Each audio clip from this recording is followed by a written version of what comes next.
Halo guys, ketemu lagi sama aku Tiger di Diorama Tech ya. Oke, hari ini kita bakal nge-review HP yang kemarin habis aku unboxing ya, yaitu adalah Infinix Hot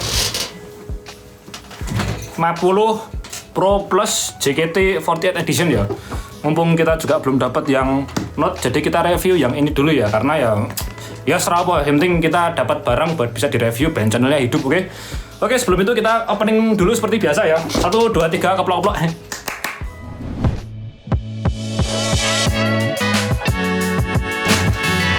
Oke guys, buat kalian yang mungkin belum lihat HP ini unboxing isinya ada apa aja, ini aku kasih card di sini ya.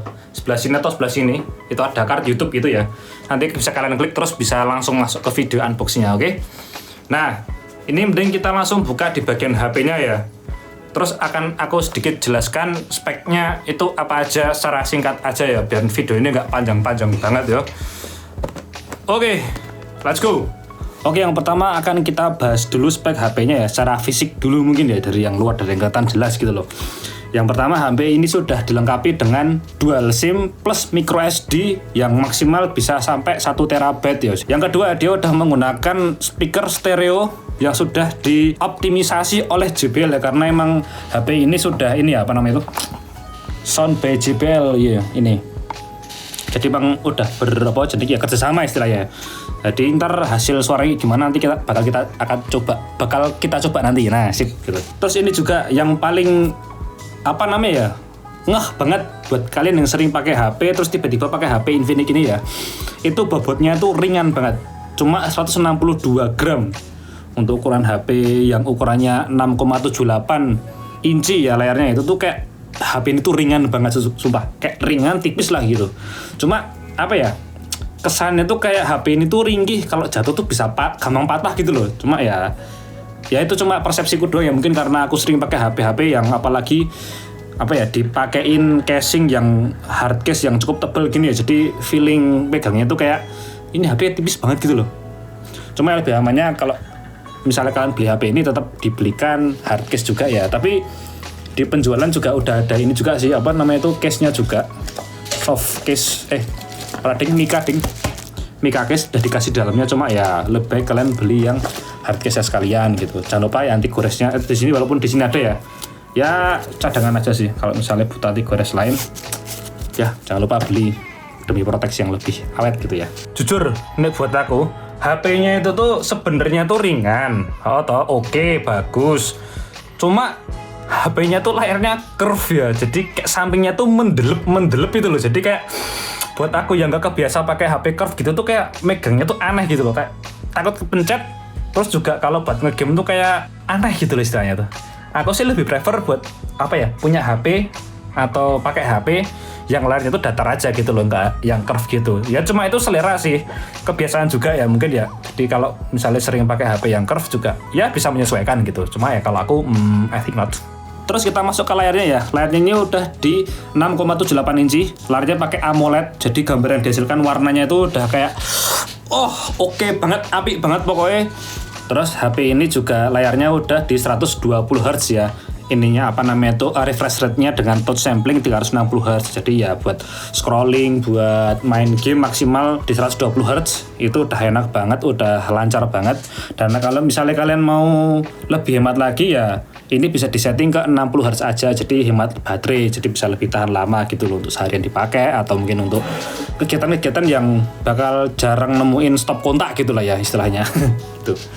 Untuk bahan dari layarnya ini udah pakai Corning Gorilla Glass ya, jadi ya harusnya ini udah tahan pecah sih, walaupun ya jangan dibanting-banting. Untuk kecerahan maksimal ada di 1300 nit ya, jadi kalau kalian pakai di bawah sinar matahari masih aman, masih oke, dan masih kelihatan lah, masih oke lah, masih aman lah, itu masih aman itu. Oke guys, ini terus akan aku jelasin sedikit tentang softwarenya ya, atau fitur-fitur lain yang ada di HP ini, oke? Untuk HP ini sudah menggunakan Android 14 ya, yang udah bisa diupdate. Ya ready diupdate ke Android 15. Dan dia sudah dapat update security patch untuk 2 tahun ke depan. Jadi HP ini untuk dipakai 2 tahun ke depan masih up to date ya, masih oke lah ya. Terus dia udah pakai apa namanya itu, launcher OS-nya Infinix, tulisannya XOS SOS gitu. XOS 14,5 ya. Aku nih OS gak begitu paham sih, cuma kalau aku pakai coba buat scrolling kanan kiri atas bawah itu tuh lancar sih, enak sih. OS-nya nggak yang ribetin, nggak yang kayak OS yang mana itu yang isinya iklan tok gitu. Iki arep dodolan OS apa arep bakul gitu kan, kayak gitu. Untuk lock screen dia udah pakai fingerprint under display ya. Jadi pokoknya apa ya? Apa istilahnya? Enak. Oh, bukan enak sih, apa ya? Under display itu kayak seamless lah. Kelihatan ini ya, futuristik banget. Banding ketok kayak G.I. Joe. G.I. Joe tuwek banget aku anjing. Kayak gitu kurang lebih.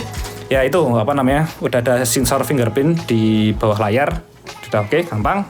Terus NFC juga udah ada buat kalian yang suka ngisi e-money tinggal di Jakarta kepake terus.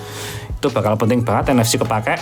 Terus untuk mesin dari HP ini dia udah pakai Helio G100 dengan RAM 8GB plus 8GB. Kalau kalian mau nambahin ini RAM basicnya ini bisa di softwarenya langsung, jadi ntar tinggal diambil 8GB dari ROM-nya jadi 16GB bisa.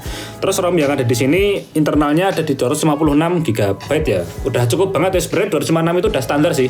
Kalau kalian install banyak aplikasi itu ya udah cukup sih. Maksudnya untuk install beberapa game, terus aplikasi lain, Facebook, Twitter dan lain-lain.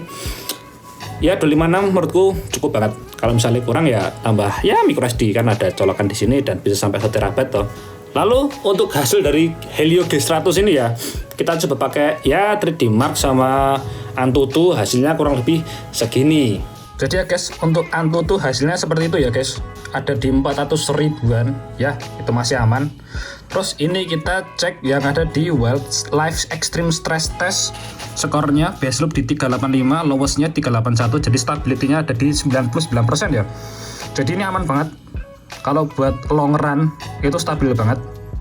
Performance-nya juga suhunya ada di 30 sampai 37 ya. Jadi ya cukup dingin sih hitungannya, nggak yang panas banget HP-nya gitu loh. Ya ini dari skornya buat Live Extreme Test bagus ya, 12%. Approve. Oke, kita masuk ke bagian kamera ya. Ini kamera secara fisik kalian lihat, ini ada 3 biji ya. Ada yang white, ada yang depth, sama ada yang imitasi ya, alias ini tuh nggak kepake anjir. Nah, ini aku waktu lihat di ini ya, apa namanya itu di aplikasi kameranya. Cara pakai kamera depth ini tuh buat ini ya, fungsinya buat menu yang portrait. Jadi kalau misalnya kalian kamera yang tengah ini kalian tutup terus masuk ke mode portrait, itu akan keluar warning. Apa itu tulisannya itu kayak jangan ditutup kamera tengahnya coy, nanti nggak bisa ngeblur keren gitu. Jadi fungsinya ini depth ini buat menghasilkan gambar blur di bagian belakangnya gitu loh. Jadi biar bokeh gitu istilahnya. Untuk kamera depan itu sudah di 13 megapiksel. Terus perekaman maksimal ini ada di 2K 30 fps ya. Untuk hasil kameranya, kamera foto dulu ya. Ini kurang lebih kayak gini ya, di tempat siang dan di tempat gelap.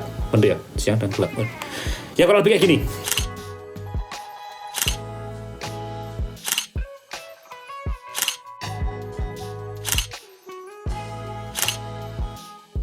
Setelah itu kita coba juga di ini ya, apa namanya itu perekamannya ya, di selfie-nya seperti apa, di bagian belakang seperti apa ya, kurang lebih ya kayak gini lah. Halo guys, jadi ini bentuk kamera depannya dari Infinix 50 Pro Plus. Infinix Hot 50 Pro Plus ya. Ini kamera depannya kita di tempat-tempat gelap ya, kita coba dulu. Foto ini sebenarnya bisa AE lock auto, yang muka itu kan ya kedetek ya, cuma yo seadanya gitu. Maksudnya kan spek semene, kalau cahayanya kurang ya gelap, nek agak terang dikit yo tetap gelap. Ya wajar lah ya, HP 2 jutaan kameranya kok ngene iki. Ya wajar lah, ini kamera belakang ya. Ini coba kamera depan habis ini, oke. Nah, ini untuk kamera belakangnya ya. Dari stabilization sih ya HP 2 jutaan siapa yang diminta sih gitu loh. Nek gelap-gelap gini ya hasilnya ya seadanya, noise-nya banyak atau stabilization-nya ya minim banget. Jadi ya 2 jutaan. What else can you get gitu. Kayak studionya keren banget, padang banget liane. Wah, surem. Kamera depan ya, kalau kita pakai di siang hari lah ya. Tapi hari ini lagi agak hujan, jadi ya cahayanya nggak seterang kalau lagi cerah ya. Cuma ya kurang lebih kayak gini hasilnya ya agak oke sih. Maksudnya kalau buat vlogging, buat bikin video siang, kamera depan masih agak oke ya. Cuma shaky-nya ya wajar karena dia nggak pakai OIS, jadi ya kayak gini. Oke, setelah ini kita tes yang kamera belakangnya, oke. Ini untuk kamera belakangnya ya. Ini ya gambarnya oke, masih bagus. Ini cahayanya terang sih sebenarnya masih oke aja sih. Cuma penyakitnya mungkin kalau misalnya ini buat sambil jalan, stabilisasinya tuh kayak ya minim banget. Ini cuma ya apa jenis elektronik EIS bukan OIS. Jadi kayak ya lebih shaky lah istilahnya. Kalau buat handheld kayak gitu. Kayak gitu ya kurang lebih ya guys ya. Oh ya, aku juga lupa tadi jelasin tentang ini apa namanya itu, HP ini udah disertifikasi IP54 ya. Jadi tahan percikan air dan debu. Cuma ya ingat ini IP54, jangan dicemplungin ke air. Fix mati, minimal rusak. Minimal ya beras kayak gitu. Jadi jangan dicemplungin ke air ya guys ya. Ini cuma tahan percikan air dan debu. Untuk gojek-gojek, untuk kalian yang gojek, ini HP udah aman banget karena dia juga nggak pakai apa namanya itu optical image stabilization kameranya. Jadi kalian nggak usah takut kamera ini bakal jadi rusak terus geter-geter, tau gak sih yang kayak penyakit HP yang sering dimasukin ke dashboard motor terus tiba-tiba kameranya langsung goyang-goyang terus loh kayak gempa itu loh. Itu karena dia nggak pakai itu. Ini cocok buat gojek, buat jadi paling nggak ya jadi HP buat GPS kalau misalnya kalian suka touring motor-motor kayak gitu. Oke, untuk baterai HP ini ada di 5000 mAh ya. Dengan charging di 33 watt maksimal. Jadi ya bisa cepat ngecas ya kalau kalian buru-buru juga toh. Ini juga udah bisa di bypass charging alias ya nek misalnya kalian mau main game sambil ngecas itu biar nggak panas banget. Jadi langsung listriknya dalirin ke HP-nya, jadi nggak usah masuk ke baterai gitu loh istilahnya gitu sih. Terus bisa reverse charging juga, jadi ngecas ya barang elektronik lain, HP lain kali ya, ntar aku coba deh. Jadi kurang lebih kayak gini guys caranya charging, reverse charging ya. Tinggal colokin HP-nya Type-C ke Type-C. Ini yang Infinix, ini HP gue. Colok kayak gini. Anjay, auto ngecas coy. Jadi yang di sini jadi power bank, ini jadi HP. Jadi kalau kalian pengen beli power bank ya bisa buat WhatsAppan, bisa buat main game. Ini bisa jadi salah satu pilihan kalian, oke? Power bank keren. Oke, jangan lupa kita juga akan tes game untuk HP ini, kurang lebih hasilnya kayak gini ya. Oke, let's go, kita masuk ke tes game ya. Oke guys, ini sudah tak coba ya. Ini pakai apa namanya itu Takosta atau ini dengan settingan aku belum beli apa-apa, aku belum.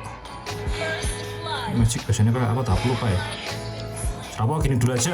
Aku lupa settingannya tadi apa ya? Settingan interface-nya pakai high yang shifting sound control basic. Oke, settingnya super ini ya. Refresh-nya super, ini namanya ultra. Oke. Bayangin.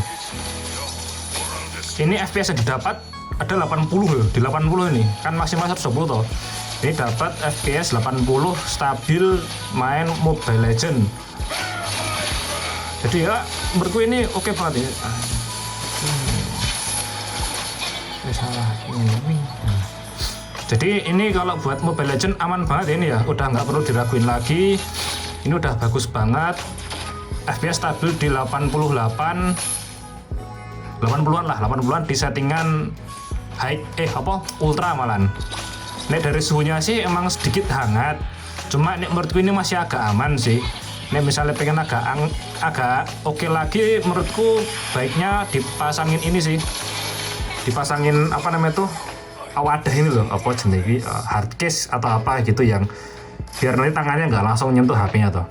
Tapi mungkin menurutku ya bagi aku yang main game, suka main game kayak gini tuh yang sedikit mengganggu itu adalah di bagian layarnya yang curve loh. Jadi tuh kayak feel-nya itu kayak aneh gitu loh kalau megang di bawah bagian bawah sini tuh. Cuma ya itu selera sama kebiasaan sih. Kalau misalnya orang udah sering pakai HP yang curve kayak HP Samsung zaman dulu itu kayaknya akan masalah sih. Cuma ini bagi aku cukup ada sedikit masalah sih, kayak ya sudahlah. Sama mungkin sedikit tambahan ya. Jadi kalau bagian gambarnya curve itu kayak kalau dilihat tuh kayak agak terdistorsi gitu loh di mata ya. Di kamera gini mungkin ya begitu kelihatan, tapi kalau di mata langsung tuh kayak kelihatan. Jadi kayak aneh gitu loh ngeliatnya tuh kayak Oke guys, ini kita udah masuk di Genshin Impact ya. Ini kalau kita jalan-jalan di tempat luas tuh FPS-nya di 30 ya masih aman. Ini kita cek settingan dulu. Ini dia udah pakai settingan mana sih? Settingan itu grafik. Settingan yang lowest ya, lowest. Terus FPS-nya kita coba FPS kita boost ke 60 biar kelihatan nanti mentoknya di mana.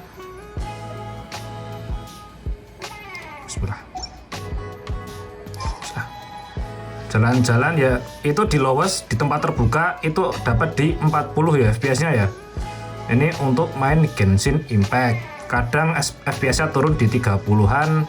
Jadi emang paling aman emang mainnya di ini aja sih, di sekitar di sekitar lowest aja di 30 FPS-an aja.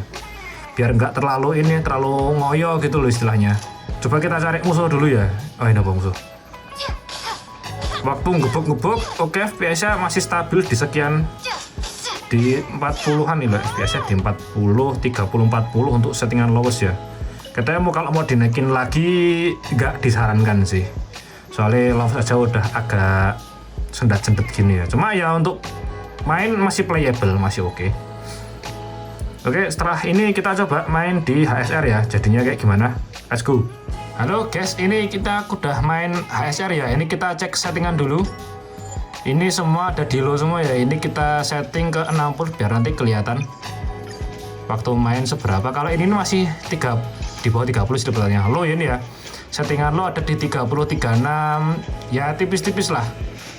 Ini kita coba nyari musuh. Wes cutscene kesuwen.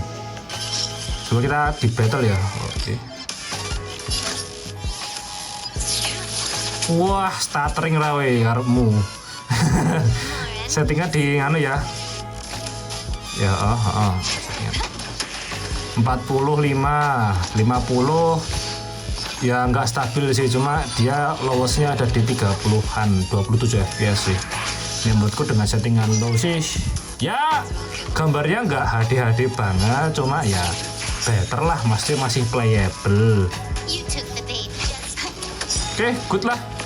Ya kurang lebih kayak gitulah ya, apa namanya itu, hasil dari main game. Ya kalau buat ML, buat game-game kompetitif itu tuh ya lancar aja gitu loh. Apalagi dengan FPS setinggi itu juga masih bisa dimaksimalin gitu loh.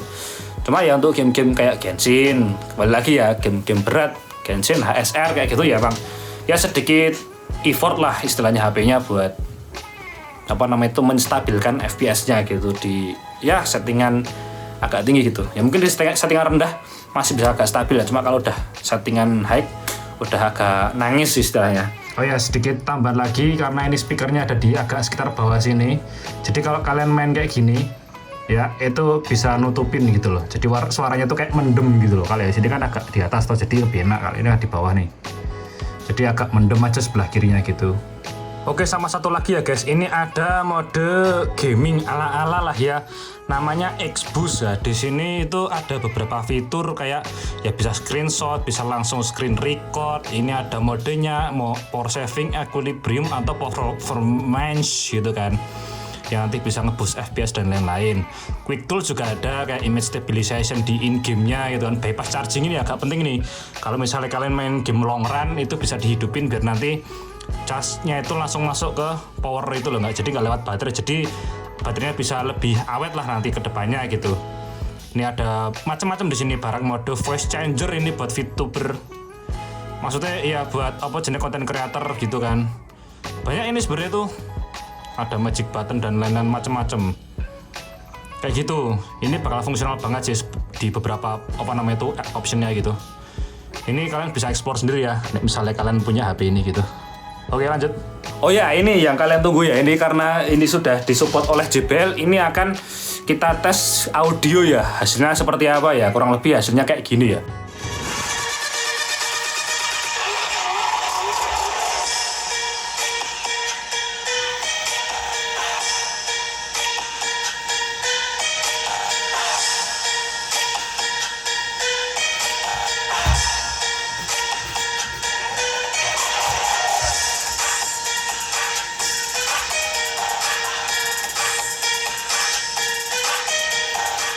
Jujur nih dari speaker JBL-nya ini sih mantep ya.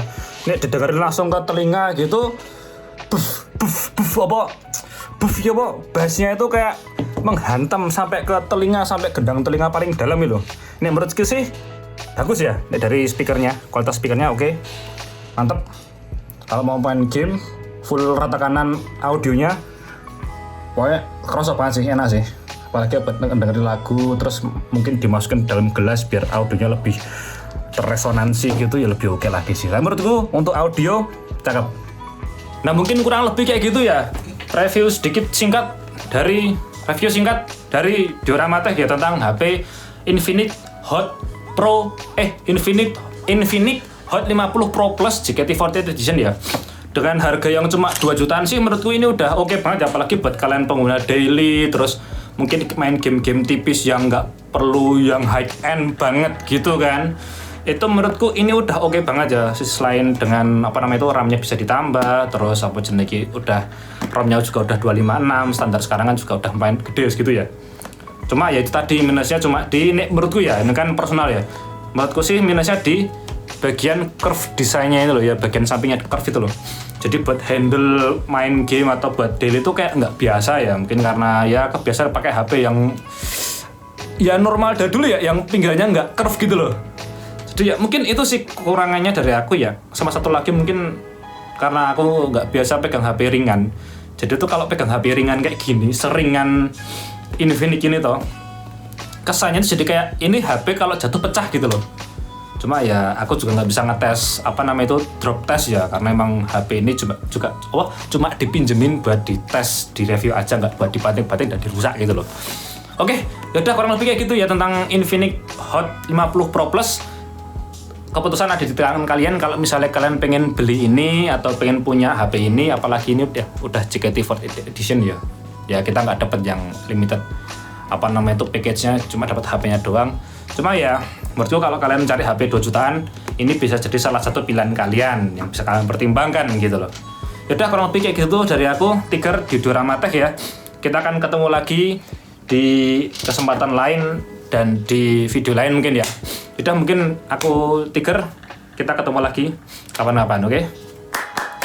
Aku puasa cok. Istri gue, aku puasa, jadi buka dulu. Bye bye.